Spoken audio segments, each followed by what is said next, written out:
All the latest Next.js and Vercel updates have me excited to try them out. We now have a stable app router in Next.js, React server components, we've got server actions, we've got Vercel Postgres, where we can actually have Postgres in a Vercel environment. Lots of really cool stuff. So in this video, I wanted to walk through how you might bootstrap a Next app, get a database set up locally for your development, and also deploy that to Vercel for production. Let's get going by bootstrapping our Next project. So we'll just give a call to npx create next app at latest.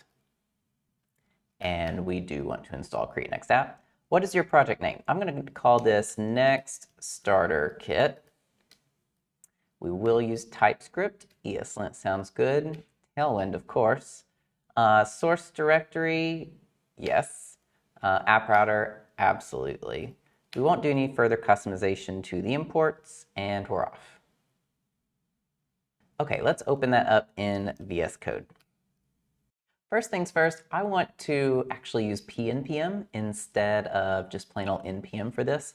So I'm going to do a PNPM import. We're going to import our package lock file from npm, and that will create a PNPM lock file generated off of our existing lock file. So now we can just remove our package lock.json, and suddenly we're converted to PNPM. Now let's just see if we can run our project at all. So I'm going to do a PNPM dev, make sure we can call up our project, and open this in a browser. And it looks like we're running. Let's get a Postgres database running locally, and for that we're going to use Docker and Docker Compose. So we don't have to manage a separate Postgres instance and change versions between our different projects. Docker and Docker Compose will make this really easy for us. So we'll go back into our code and create a file called docker-compose.yaml. And I already have Docker running on my machine here, so if you don't have Docker running, head on over to the Docker website. I really like the Docker desktop app for Mac. Makes it really nice. If you've watched my Ultimate Node Stack videos before, you know that I'm a big fan of Docker. And so I've pulled up my blog post on the Ultimate Node Stack that has my Docker Compose config for this. So I'm going to copy this over into our Docker Compose file, and I'll link to this in the description. Let's go through this. So we have a services collection here for us. We're going to call our Postgres service Postgres. We're going to run Postgres version 15, and that is currently, as of the recording of this video, the version running in Vercel. And we'll run it in Alpine, so it's a super thin container. We're going to expose the port 5432, which is the standard Postgres port, to our local machine here, because we'll be running Next directly from our local machine. We're not going to run Next in Docker. So this will help us connect from Next running locally into Postgres in Docker. Then we've got our Postgres database name. We'll just call this web app right now. And then this funny little environment variable we have to include to help with authentication locally. So this looks good. Let me open up a new terminal window here. I'm going to do docker compose up, and that will download, install, and start our Postgres container. And it does say that database system is ready to accept connections. Now we need two things. We need something to connect to our database from our code, and we also need something to do database migrations to manage the state and structure of our database over time. So for the connection side, we're going to use Prisma. Prisma is my favorite ORM right now. They also have a migrations product as well. You can totally use that. You can use Prisma for both. I'm going to use Knex for migrations. Again, if you've watched my videos before, you know that I'm a Knex fan for migration's sake. In Prisma, you write your migrations, or it bases your migrations from your Prisma schema, generates SQL files for you. In Knex, you script your migrations in JavaScript. So you can choose whatever works for you. Let's head on over to the Prisma site. I'm going to go to the docs page, getting started, Prisma client, quite a few clicks here. Quick start, not quick to get to the page. It has a few steps here to initialize a TypeScript project, which we already have with our Next.js create next app thingy. So let's go down a bit below, and here's really what we need is installing Prisma save dev. So let's translate this into what we need. What we really need is PNPM add Prisma -D to save this to dev dependencies. Okay, so we have that. Now we need to run a Prisma init, and this has database source provider, data source provider SQLite. We're going to use Postgres, so we're just going to do Prisma init. So pnpx Prisma init. And there we go. Now we've got a Prisma/schema.prisma file where we can start to outline our database structure. So let's start with a model called post. We're not going to go really deep into an app here, so I'm just going to create one model called posts that that has some records that we can create and just see if it's loading on the page. So we'll do an ID. Sure, that sounds good. I'm going to make this a string and make it a CUID, which is something new I've just learned recently. It's kind of like a mix between UUID and NanoID, if you are familiar with that. We'll do content, which is a required string, and created at and updated at. And that's really all we're going to do. I am going to map this, though, to a table called posts, plural. By default, it goes into a singular format, so I like plural. And we're going to order these on our page by created at. So let's go ahead and do an index on created at. So that sounds good for our model. So this is really what we need for our Prisma model. Now what we need to do is generate our Prisma client. So we can do a PNPM Prisma generate. And there we go. Now it's generated our client for us. Prisma has created this file for us called .env as a part of Prisma init. And this is where we can store environment variables for use throughout our project. Now, it added the database URL connection string here for us, but this is going to vary between development and production. So I'm actually going to rename this env file to .env.development because this will be used for development purposes only. Now let's match this string to what we'll need for our local development. So Postgres as the protocol is great. We don't need a username or a password in our case. Actually, we do need a Postgres username. Localhost is good. 5432 is good. And our database name, as you might recall from Docker Compose, is webapp_dev. So there we go. So we've updated this connection string and renamed this file. We do want to commit the .env.development file to our GitHub repository. There are no secrets in here as of yet.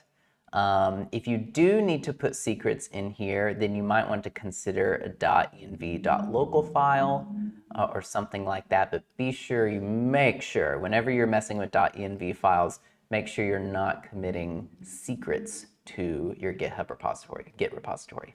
Okay, now that we have that set up, that really is it for Prisma at the moment. So if you are going to do Prisma migrate or any other forms of migrations, then this is where you pause and go do that. Otherwise, if you want to follow along with me and do our Knex migrations, this is where we get going. Let's go to the Knex website at Next.js.org, and we can see we've got npm install Knex, and then you have to install your database driver. So I'm going to do Knex npg. So PNPM add Knex npg. There's also a handy utility for initializing Knex. We can run a pnpx nex init and pass X for extension, TS to use TypeScript. So PNPX init, no, PNPX next init X TypeScript. What this has done is created a Next file where we can come in here and configure our connection information. They have provided kind of a complex file. The one that we need is much simpler. So I'm going to copy this again in from my Ultimate Node stack. This looks good. Now, there is one issue between Next.js and Knex, our database, in this case, migrations library, in that the way TypeScript is configured. So there is one special trick that we need to do to make our Knex really work for us. I'm going to add 3 handy scripts here into our package.json file. And you can see that we've added scripts for dbmigrate, dbmigrate_undo, and dbmigrate_make. These are just 3 handy scripts to run some Knex commands. But prefixing all of those is the setting of an environment variable called tsNodeCompilerOptions.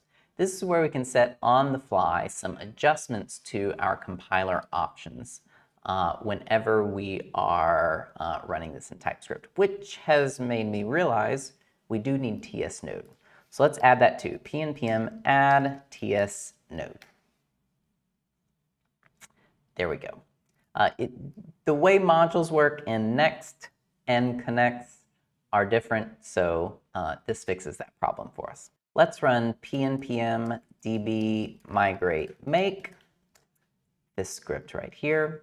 And I want to call this initdb.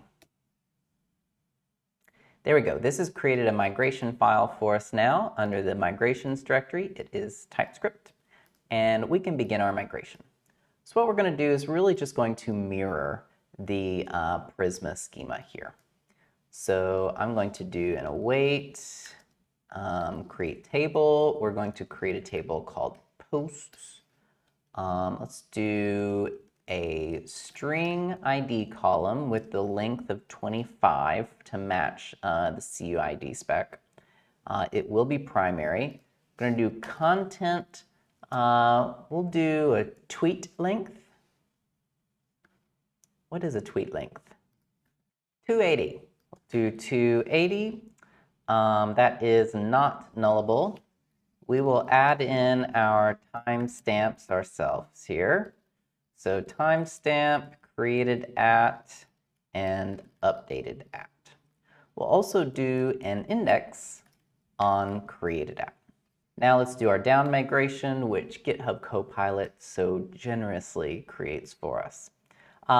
There is one thing I want to tweak, which is, personally, I love single quotes. So again, opinions here. I'm going to add in a .prettier RC file here and configure my nice happy single quotes. I'm missing a parenthesis. There we go. Now let's see if we can run PNPM dbmigrate. And it failed. What happened? Unable to acquire a connection. We need to make sure and bring in our database URL for Knex. So let's go to our Next file. And we are trying to pull in our database URL here, but what is happening is this .env.development file is not loading. So let's do a PNPM add, and we're going to add a package called .env. And this is a nice utility package for us to load dot files, as they are called, .env files. So we'll do require.env.config, but we do need to pass this some config options to specify which file we want to load. I think I can remove that. So let's save and try this again. There we go. So batch 1 run, 1 migrations, thanks plural. That means it successfully connected to the database and successfully ran these migrations, which means Docker is successfully running and Postgres is successfully running inside of Docker, exposing that port to us, and everything's connected and everyone's happy. So I think we're good on migrations now. Let's get to using the database in our Next.js code, building up just a very quick prototype of seeing some posts on a page, and go from there. Real fast, let's make a commit. .m.development, which is fine. pretty.rc, docker compose, next file. We switched away from npm, package, PNPM lock, roto migration, add Prisma. Okay. Add PNPM, Prisma, Knex, and Postgres. Yes. Now let's head back over to our Next.js code, and we will get some functionality going.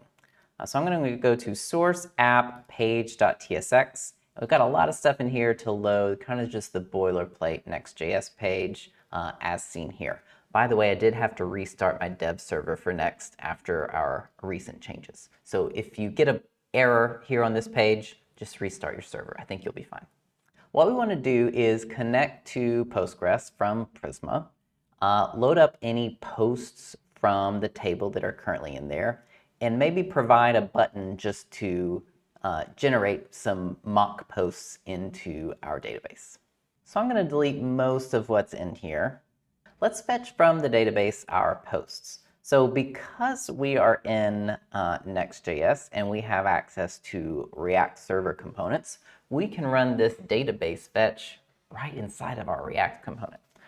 In order to do that, I need to establish a Prisma client. So in our source directory, I'm going to create a new file. I'm going to create a modules directory /db.ts. So let me do a const db equals new Prisma client, importing that from Prisma client, and that's good. And I'm just going to export this as our default. So here in our home page, I'm going to do const posts equals db, pulling from that new module we just created, and post.findMany, and we'll order that by created at descending. Now this is an async function, so I'm going to do an await here, which means we also need to make this home component an async function, which may not be something you're used to with the React component, but we can do in server components land. Now that we have a posts array, I can use this to map through our posts and display those on screen. So we'll just create divs and just do post.content and display that on screen. Now, anytime we're looping, of course, we do need to provide a key. So we'll do key, which is our post ID. All right, let's clean up imports. It's angry at something. Missing a parenthesis again. Now, if I go over to our page, it's going to be blank. Of course, why? Because we don't have any posts. So let's also create a button here that will generate some posts for us. So generate posts. Now we have a nice little button. So how would we generate posts? Let's use a server action for this. Now, this is still in beta as of this recording, so we need to enable this in Next. Let's do Next server actions. If we go to the docs here for server actions, we can see that a server action is something we specify as use server, either within the function itself or at the top of the file of a function. Now, in order to do this, like I said, it is not just beta, they call it experimental. So we do need to add this to our Next config. Let's open up our Next config, go to experimental, do server actions true. And there we go. Let's create a function called generate posts. This will be an async function. We're going to put at the top of this use server to designate that this is a server action. It will be triggered by the client. So a user is going to hit this generate post button, but then magically it's going to go back up to the server.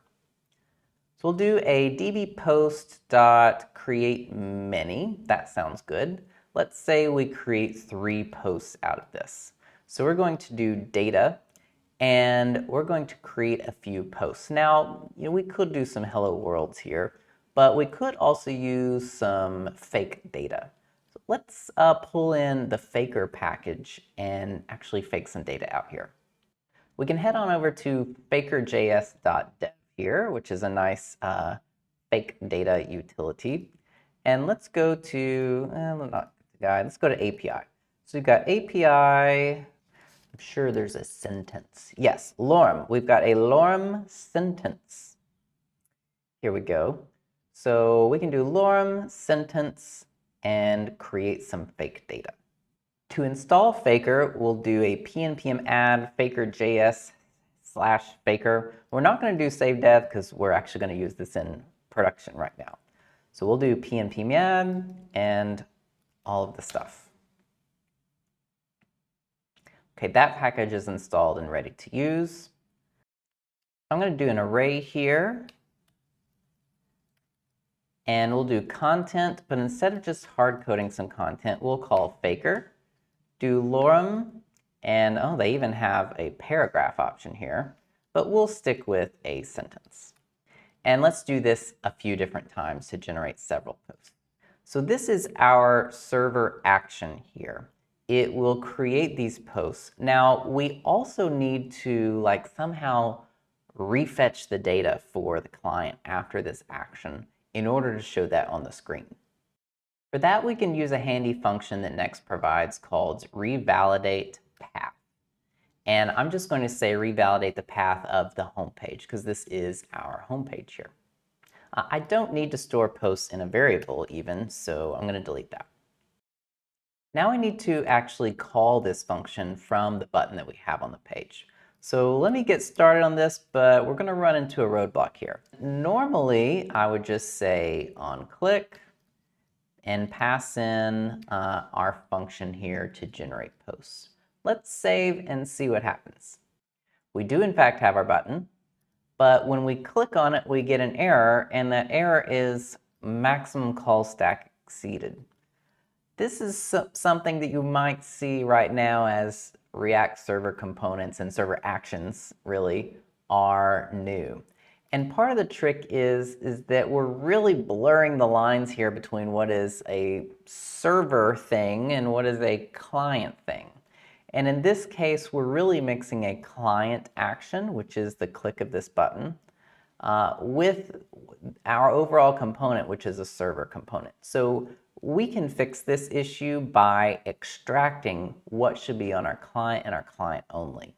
So I'm going to go into source and go to components and make a button component. So let me pull that to the side. And really I want to move this button to the client. So I'm just going to stub out a component here. We're going to call this button. We want it to accept the props that a button would normally take. So there's a handy little thing called component props without ref. And we will take button. So that will just give us the props we need for a button. I'm going to take those in, pass those into a button component. And there we go. We have a button that just passes things to a button. Now, most importantly, this is a client component. So I'm going to designate that with use client above. Over in our server component here on the left, instead of using a regular button, HTML button, I'm going to use a mandated client component. So I'm going to use our new button component that we've created here. And also well, let's save that and see how far that gets us. So I'm going to save, refresh, click this, and again, we still have maximum call stack size exceeded. We have a couple of other layers we need to put in here, and that is if I just call this, then we have things we're passing back and forth. Anytime you do event triggers, like an onClick, you're passing all sorts of event information. And the thing between server actions and client components is it needs to be serializable between the client and the server. So I want to really remove any sort of arguments or even return values in this case that we're using. So I'm going to go ahead and just wrap this in a generic function call. We're not returning anything, we're not passing anything, we're not returning anything here. So again, let's save this and let's see how far we get. Here we go. Okay, now we're getting an error message that halfway makes sense. Event handlers cannot be passed to client component props. If you need interactivity, consider converting part of this to a client component. Well, we're already trying to do that. And again, I am by no means an expert at the client server boundary and division yet. Still working on that myself. But one thing I know we can do is adjust how we are handling the on-click actions. So I'm going to adjust our props here. And I'm going to say that the props our button is going to accept, we're going to override what would normally be an on-click. And this is going to say that we'll accept a function that with no arguments that returns a promise of void or just void itself. So this way we're not accepting anything, we're not returning anything. So I'm going to say props, and then we will override what is passed into onClick. We will pull out our onClick from our props, and we want to call this onClick passing nothing and returning nothing. So we're going to simplify this over here and call our onClick if it exists. Now back over in our server component, we can simply just pass generate posts and cross your fingers, and I think we've done the proper divisions here. Let me save, refresh, click, and there we go. Our generate post button is sending that click back to the server, running our server action, populating a few fake posts, revalidating to the path, which is then causing this component to refetch its data and send it back into the client, all very quickly. So there's a little bit of setup here, and again, I'm really still also trying to establish the baseline principles for myself here of how really the server actions and client components communicate, and when do you have to do this split. But this setup here is working for us now and working for our use case, which is back to the database. Okay, so we've got our Prisma client set up. We can fetch data from the database, even create data. We've got our Knex migrations set up. We've got a simple page here set up with a button and post generation. So really what we have here is an application running that proves we can connect to a database, write, and fetch some data, which is what we need here in this starter kit. Now that this is running locally, it's a good time to make a commit. So I'm going to go in here and say we did enable server actions, we added Faker, we updated our page, we've got a client button, and we've got a Prisma client. So okay, so add page to read and generate posts. Okay, so we're running in development. Now we want to push this to production, and specifically want to push it to Vercel and use Vercel Postgres. Over in the Vercel docs, they have docs for their storage, Vercel Postgres, and using an ORM. In here, they're providing us a recommended setup for Prisma in Vercel Postgres. So I'm going to copy this in to our code. So we'll go to schema.prisma and replace what we have here. Now, one thing this did do is it did replace our environment variable name for just the standard URL, which used to be called database URL. So I want to go match this in our .env.development file so that we can have the same database variable name in development as production. Let's restart our dev server and make sure that we can still connect locally. We did get an error, and that's because after changing this setting, we need to regenerate our Prisma client. So we'll run a PNPM Prisma generate. With that generated, another refresh, and perhaps another server restart, we're good to go again. Our data's loading, and we can click the button to generate more posts. Now, normally when we deploy to production, what I would do is anytime we would need to run migrations, SSH into an instance and run migrations. With Vercel, there really isn't an SSHing into an instance. So we want to run our migrations as a part of the build step of deploying to Vercel. And really, we need to generate our Prisma client as well. So there is actually a guide on in the Prisma docs called Deploying to Vercel. And it walks through some of the things that you would need to know for deploying to Vercel. Specifically, they have an example repo, which I've gone to here and gone to the package.json. And I can see that in order to accomplish this, they're adding a script called Vercel build. And inside of that, instead of just building Next, they're doing a Prisma generate and a Prisma migrate deploy because they're using Prisma migrations, and a Next build. So we're going to utilize this or a flavor of this for our use case for deploying to Vercel. So let's go into our own package.json, and I'm going to add this script as well, but in our case, we're not using Prisma migrate. So instead here, let me do a PNPM db migrate, and that will run our migration script above. So we've got Prisma generate, PNPM db migrate, and Next build. Now that I think about that too, we did change our environment variable name over to this Postgres Prisma URL.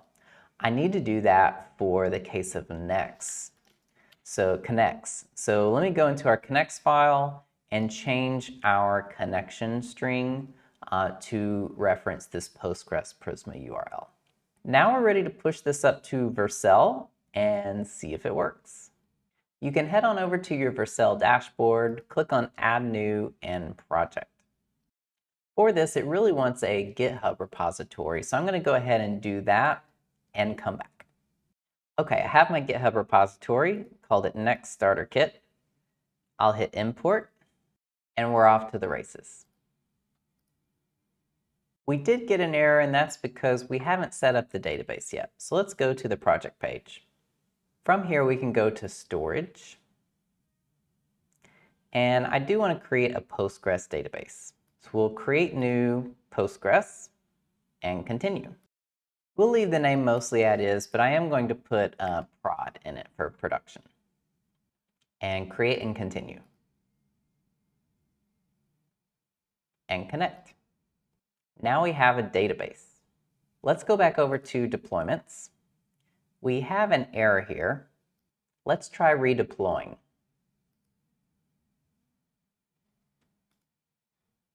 During the build, it tried to run the migrations, and we got an error saying connection is insecure, try using SSL mode require.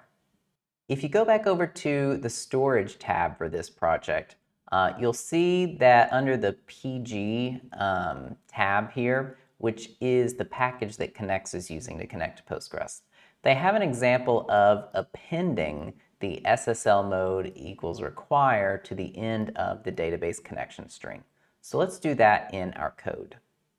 Now this is a little tricky because if we do this and then run our migrations locally, we'll get a failure because we're not using SSL in development. So we just need to use this in production. Or perhaps a better way to do it is if we're in development, we don't want to use SSL. Let's do that. So we'll say that if process.env.nodeenv equals development, then we'll append nothing. Otherwise, for all other cases, including production, we'll append the SSL mode equals require.